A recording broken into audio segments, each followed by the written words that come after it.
Dear students, in the previous lecture we have talked about memos, and sometimes you have to get the help of emails while communicating among the organization or between the organizations. So you can adopt some guidelines while writing an email. So look here, I have provided you an email inbox that here you can write all members of the staff. It means you have to write the email of all the members of the staff, or rather you can make a group of all the members and write like this. And then from you have to write your email. Ultimately your email address will be written there, date, and then as I have mentioned here, email writing guidelines. So there is a space given for the subject, so you have to follow these guidelines while writing of a company email messages. You have to focus on the subjects that give the message subject title. So email messages without subject may not be opened because of fear of viruses. So you have to write the subject, so ultimately the reader will get the information that what they are going to ask about. Sometimes if you have not written the subject, the receiver sometimes ignores the email. Then comes a subject content. So you have to keep your subject short and clear, but avoid headings like good news, hellos, message from Mary, etc. So these headings are common in messages containing viruses. Short but specific headings are needed, like this: email writing guidelines. So you can write like this: order number, so on and so on, delayed shipment, laboratory equipment order. So it would be like this. Then comes greeting. So you should start the message with greeting, so as to help to create friendly but business-like tone. So to build a suitable rapport between the reader and the writer, you have to write the greetings. So you have to be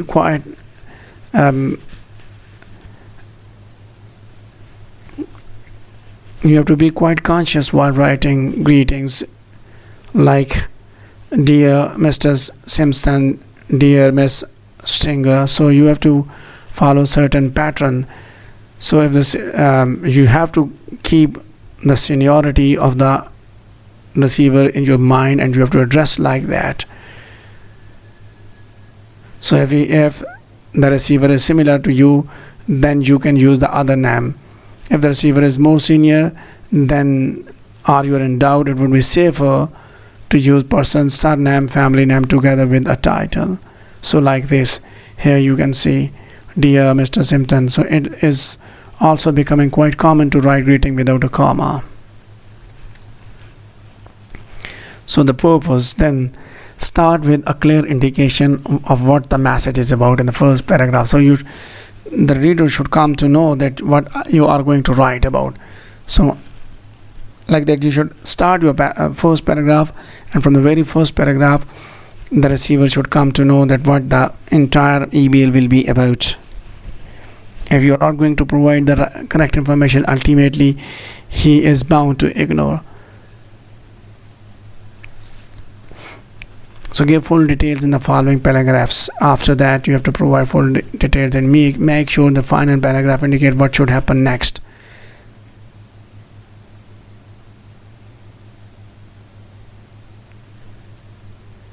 I will send a messenger to your office on Tuesday morning to collect the faulty goods. Please let me have your order by the beginning of the month. So these are the final paragraphs that you are going to conclude your discussion. Any action and after that you can also add the action, like any action that you want the reader should do. So I would be grateful if, like this. So you have to write your email like this. At the end of the email you should write like this: I would be grateful if superior staff should also use polite expressions, please, and like this. Then after that, if attachment is required, then you can add it, and you must write there that there are something attached.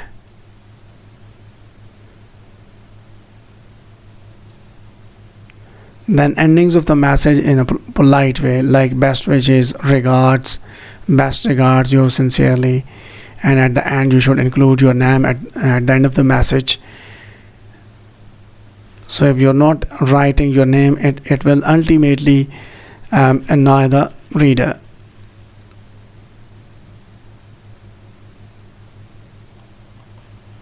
So there will be an activity, and you have to do this activity at your own.